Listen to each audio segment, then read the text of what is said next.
Hi hello ಎಲ್ಲರಿಗೂ ನಮಸ್ಕಾರ. Welcome to Lata Venkatesh kitchen. ಇವತ್ತು ನಮ್ಮ ಕಿಚನಲ್ಲಿ ಜೀರಾ ರೈಸ್ ವಿತ್ ತೂರ್ ದಾಲ್ನ ಯಾವ ರೀತಿ ಮಾಡೋದಂತ ನೋಡೋಣ. ಟೇಸ್ಟ್ ಅಂತೂ ಅದ್ಭುತವಾಗಿರುತ್ತೆ. ಖಂಡಿತ ಈ ವಿಧಾನದಲ್ಲಿ ನೀವು ಒಂದ್ಸಲ ಟ್ರೈ ಮಾಡಿ, ತುಂಬ ಇಷ್ಟಪಟ್ಟು ತಿಂತೀರಾ. ತುಂಬ ಈಸಿಯಾಗಿ ಕೂಡ ಮಾಡ್ಕೊಬೋದು. ತುಂಬ ಹೆಲ್ದಿಯಾಗಿರುವಂಥ ರೆಸಿಪಿ.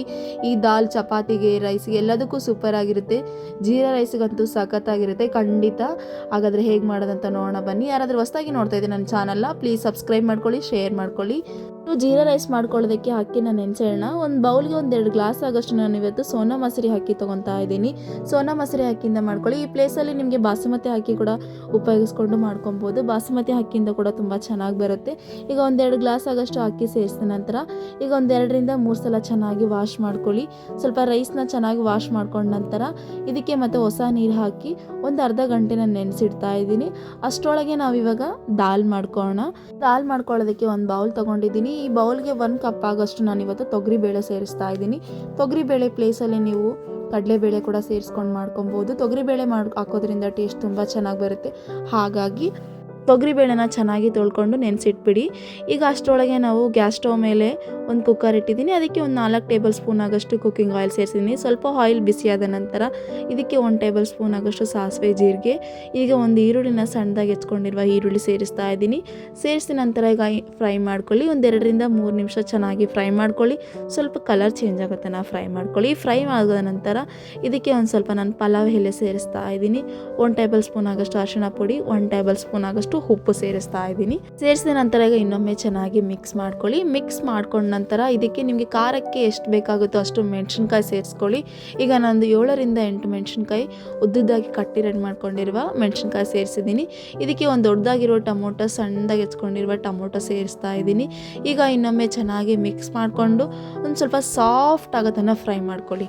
ಒಂದು 4-5 ನಿಮಿಷ ಫ್ರೈ ಮಾಡ್ಕೊಳ್ಳಿ. ಸ್ವಲ್ಪ ಸಾಫ್ಟ್ ಆಗಬೇಕು. ನೋಡ್ತಿರ್ಬೋದು ಸಾಫ್ಟಾಗಿ ಫ್ರೈ ಆಗ್ತಾ ಇದೆ. ಈಗ ಇನ್ನೊಮ್ಮೆ ಚೆನ್ನಾಗಿ ಮಿಕ್ಸ್ ಮಾಡ್ಕೊಳ್ಳಿ, ಇಲ್ಲಾಂದರೆ ಕೆಳಗಡೆ ಸೀದೋಗ್ಬಿಡುತ್ತೆ. ಹಾಗಾಗಿ ಮಿಕ್ಸ್ ಮಾಡ್ತಾ ಇರಿ. ನಾನು ಹೈ ಫ್ಲೇಮಲ್ಲಿ ಇಟ್ಕೊಂಡು ಫ್ರೈ ಮಾಡ್ಕೊತಾ ಇದ್ದೀನಿ. ಈಗ ಫ್ರೈ ಆಗಿದೆ, ಸ್ವಲ್ಪ ಸಾಫ್ಟ್ ಆಗಿದೆ.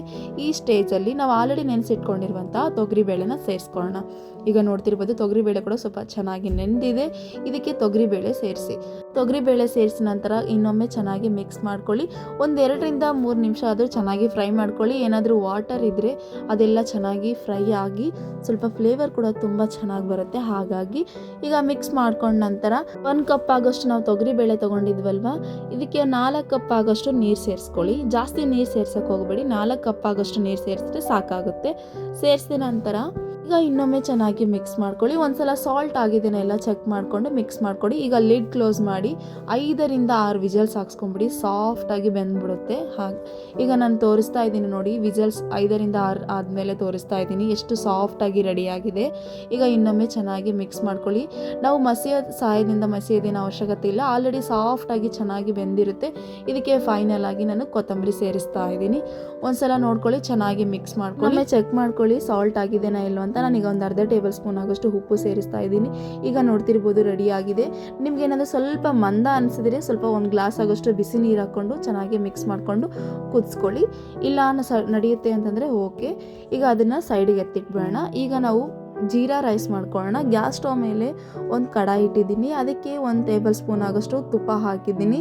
ಈಗ ಒಂದು ಸಣ್ಣದಾಗಿ ಹೆಚ್ಕೊಂಡಿರುವ ಈರುಳ್ಳಿ ಸೇರಿಸ್ತಾ ಇದ್ದೀನಿ.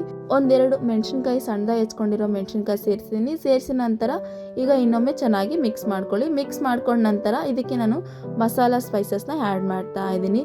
ಮೆಣಸು, ಲವಂಗ, ಪಲಾವ್ ಎಲೆ, ಸ್ವಲ್ಪ ಏಲಕ್ಕಿ, ಇದಕ್ಕೆ 1-2 ಟೇಬಲ್ ಸ್ಪೂನ್ ಆಗೋಷ್ಟು ನಾನಿವತ್ತು ಜೀರಿಗೆ ಸೇರಿಸ್ತಾ ಇದ್ದೀನಿ. ಜೀರಿಗೆ ಸೇರಿಸಿ ಸ್ವಲ್ಪ ಜಾಸ್ತಿನೇ ಜೀರಿಗೆ ಸೇರಿಸಿ, ಫ್ಲೇವರ್ ತುಂಬ ಚೆನ್ನಾಗಿ ಬರುತ್ತೆ, ಟೇಸ್ಟ್ ಕೂಡ ತುಂಬ ಚೆನ್ನಾಗಿರುತ್ತೆ. ಹಾಗಾಗಿ 1-2 ಟೇಬಲ್ ಸ್ಪೂನ್ ಆಗೋಷ್ಟು ನಾನು ಜೀರಿಗೆ ಸೇರಿಸ್ತಾ ಇದ್ದೀನಿ. 1 ಟೇಬಲ್ ಸ್ಪೂನ್ ಆಗೋಷ್ಟು ಉಪ್ಪು ಸೇರಿಸಿ ಈಗ ಫ್ರೈ ಮಾಡ್ಕೊಳ್ಳಿ. ಲೋ ಫ್ಲೇಮಲ್ಲಿ ಇಟ್ಕೊಂಡು ಫ್ರೈ ಮಾಡ್ಕೊಳ್ಳಿ, ಇಲ್ಲಾಂದರೆ ಜೀರಿಗೆ ಬೇಗ ಸೀದೋಗ್ಬಿಡುತ್ತೆ. ಹಾಗಾಗಿ ಲೋ ಫ್ಲೇಮಲ್ಲಿ ಇಟ್ಕೊಂಡು ಒಂದು 2-3 ನಿಮಿಷ ಚೆನ್ನಾಗಿ ಫ್ರೈ ಮಾಡ್ಕೊಳ್ಳಿ. ಈಗ ಚೆನ್ನಾಗಿ ಫ್ರೈ ಆದ ನಂತರ ನಾವು ಆಲ್ರೆಡಿ ನೆನೆಸಿಟ್ಕೊಂಡಿರುವ ಅಕ್ಕಿನ ಸೇರಿಸೋಣ. ಈಗ ರೈಸ್ನ ಸೇರಿಸ್ತಾ ಇದ್ದೀನಿ. ನೋಡ್ತಿರ್ಬೋದು ರೈಸ್ ಕೂಡ ಚೆನ್ನಾಗಿ ನೆಂದಿದೆ. ಈಗ ಈ ಸ್ಟೇಜಲ್ಲಿ ರೈಸ್ನ ಸೇರಿಸ್ಕೊಳ್ಳಿ.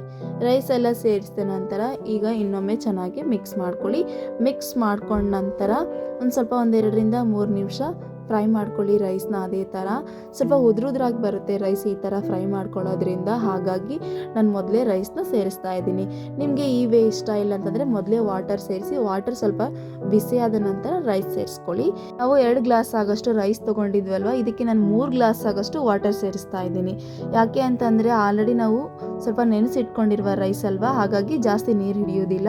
ನಾವು ಯೂಸಲಿ 2 ಗ್ಲಾಸ್ ರೈಸ್ಗೆ 4 ಗ್ಲಾಸ್ ಆಗೋಷ್ಟು ವಾಟರ್ ಸೇರಿಸ್ತೀವಿ, ಬಟ್ ಅಷ್ಟು ಉದುರಾಗಿ ಪರ್ಫೆಕ್ಟಾಗಿ ಬರಲ್ಲ, ಹಾಗಾಗಿ 3 ಗ್ಲಾಸ್ ಆಗೋಷ್ಟು ನಾನು ನೀರು ಸೇರಿಸ್ತಾ ಇದ್ದೀನಿ. ಸೇರಿಸಿದ ನಂತರ ಇನ್ನೊಮ್ಮೆ ಚೆನ್ನಾಗಿ ಮಿಕ್ಸ್ ಮಾಡ್ಕೊಳ್ಳಿ. ಮಿಕ್ಸ್ ಮಾಡ್ಕೊಂಡ ನಂತರ ಲಿಡ್ ಕ್ಲೋಸ್ ಮಾಡಿ ಇಟ್ಬಿಡಿ. ಈಗ ಲಿಡ್ ಕ್ಲೋಸ್ ಮಾಡಿ ಅವಾಗವಾಗ ತೆಗೆದು ನೋಡ್ತಾ ಇರಿ, ಮಿಕ್ಸ್ ಮಾಡ್ತಾ ಇರಿ. ಮಿಕ್ಸ್ ಮಾಡ್ಕೊಂಡ ನಂತರ ಈಗ ನಾನು ತೋರಿಸ್ತಾ ಇದ್ದೀನಿ, ನೋಡ್ತಾ ಇರ್ಬೋದು ಒಂದು 50% ಬಾಯ್ಲ್ ಆಗಿದೆ. ಈಗ ಇನ್ನೊಮ್ಮೆ ಚೆನ್ನಾಗಿ ಮಿಕ್ಸ್ ಮಾಡ್ಕೊಳ್ಳಿ. ಮಿಕ್ಸ್ ಮಾಡ್ಕೊಂಡ ನಂತರ ಇನ್ನೊಮ್ಮೆ ಲಿಡ್ ಕ್ಲೋಸ್ ಮಾಡಿ ಇಟ್ಬಿಡಿ. ಲಿಡ್ ಕ್ಲೋಸ್ ಮಾಡ್ಕೊಂಡ ನಂತರ ಈಗ ನೋಡ್ತಿರಬಹುದು ನಾನು ತೋರಿಸ್ತಾ ಇದ್ದೀನಿ ಇನ್ನೊಮ್ಮೆ ಚೆನ್ನಾಗಿ ಮಿಕ್ಸ್ ಮಾಡ್ಕೊಳ್ಳಿ. ಈ ಸ್ಟೇಜಲ್ಲಿ ಲೋ ಫ್ಲೇಮಲ್ಲಿ ಇಟ್ಕೊಳ್ಳಿ, ಹೈ ಫ್ಲೇಮಲ್ಲಿ ಇಟ್ಕೊಳ್ಳೋಕೆ ಹೋಗಬೇಡಿ. ಕೆಳಗಡೆ ಎಲ್ಲ ಬೇಗ ಬೆಂದ್ಬಿಡುತ್ತೆ, ಮೇಲೆಲ್ಲ ಅಕ್ಕಿ ಇರುತ್ತೆ, ಹಾಗಾಗಿ ಇವನ್ ಕೆಳಗಡೆ ಕೂಡ ಬೇಗ ಸೀದೋಗ್ಬಿಡುತ್ತೆ. ಲೋ ಫ್ಲೇಮಲ್ಲಿ ಇಟ್ಕೊಂಡೆ ಕುಕ್ ಮಾಡ್ಕೊಳ್ಳಿ. ಈಗ ನೋಡ್ತಾ ಇರ್ಬೋದು ರೆಡಿಯಾಗಿದೆ. ಈಗ ಇನ್ನೊಮ್ಮೆ ಚೆನ್ನಾಗಿ ಮಿಕ್ಸ್ ಮಾಡ್ಕೊಳ್ಳಿ. ಮಿಕ್ಸ್ ಮಾಡ್ಕೊಂಡ ನಂತರ ಈಗ ರೆಡಿಯಾಗಿದೆ ಪರ್ಫೆಕ್ಟಾಗಿ ಜೀರಾ ರೈಸು. ನೋಡ್ತಾ ಇರ್ಬೋದು ನೀವು, ಸ್ವಲ್ಪ ತುಂಬ ಉದ್ರುದಾಗಿ ತುಂಬ ಪರ್ಫೆಕ್ಟಾಗಿ ರೆಡಿಯಾಗಿದೆ. 2 ಗ್ಲಾಸ್ ರೈಸ್ಗೆ 3 ಗ್ಲಾಸ್ ಆಗಷ್ಟೇ ವಾಟರ್ ಸೇರಿಸಿ, ಜಾಸ್ತಿ ವಾಟರ್ ಸೇರ್ಸೋಕೆ ಹೋಗಬೇಡಿ. ಈಗ ರೆಡಿಯಾಗಿರೋಂಥ ರೈಸ್ನ ನಾವು ಸರ್ವ್ ಮಾಡೋಣ. ಈಗ ಮೊದಲು ನಾನು ದಾಲ್ನ ಸರ್ವ್ ಮಾಡ್ತಾ ಇದ್ದೀನಿ ಒಂದು ಬೌಲ್ಗೆ. ನೋಡ್ತಾ ಇರ್ಬೋದು, ಈ ದಾಲ್ ಅಂತೂ ರೈಸ್ಗೆ, ಚಪಾತಿಗೆ, ಜೀರಾ ರೈಸ್ಗೆ ಎಲ್ಲದಕ್ಕೂ ಸೂಪರ್ ಆಗಿರುತ್ತೆ ಖಂಡಿತ. ಈ ನೆಕ್ಸ್ಟ್ ಟೈಮ್ ನಾವು ರೆಸ್ಟೋರೆಂಟಿಗೆ ಹೋಗೋ ಅವಶ್ಯಕತೆನೇ ಇಲ್ಲ, ಮನೆಯಲ್ಲೇ ತುಂಬ ಈಸಿಯಾಗಿ ತುಂಬ ಹೆಲ್ದಿಯಾಗಿ ಮಾಡ್ಕೊಬೋದು. ಈಗ ನೋಡ್ತಾ ಇರ್ಬೋದು ನಾನು ಜೀರಾ ರೈಸ್ ಕೂಡ ಸರ್ವ್ ಮಾಡ್ತಾ ಇದ್ದೀನಿ. Jeera rice with dal combination ಅಂತೂ ಸೂಪರ್ ಆಗಿರುತ್ತೆ. ಖಂಡಿತ ನೀವು ನಿಮ್ಮ ಮನೆಯಲ್ಲಿ ಟ್ರೈ ಮಾಡಿ, ಹೇಗಿದೆ ಅಂತ ನನಗೆ ಕಮೆಂಟ್ ಬಾಕ್ಸಲ್ಲಿ ತಿಳಿಸ್ಕೊಡೋದು ಮರಿಬೇಡಿ. ಪ್ಲೀಸ್ ಲತಾ ವೆಂಕಟೇಶ್ ಯೂಟ್ಯೂಬ್ ಚಾನಲ್ಗೆ ಸಬ್ಸ್ಕ್ರೈಬ್ ಮಾಡಿ, ಶೇರ್ ಮಾಡಿ. ಥ್ಯಾಂಕ್ ಯು ಸೋ ಮಚ್ ನನ್ನ ವಿಡಿಯೋ ನೋಡಿದ್ದಕ್ಕೆ. ಮತ್ತೆ ಹೊಸ ಕಂಟೆಂಟ್ ಜೊತೆ ಮತ್ತೆ ಸಿಗ್ತೀನಿ. Thank you.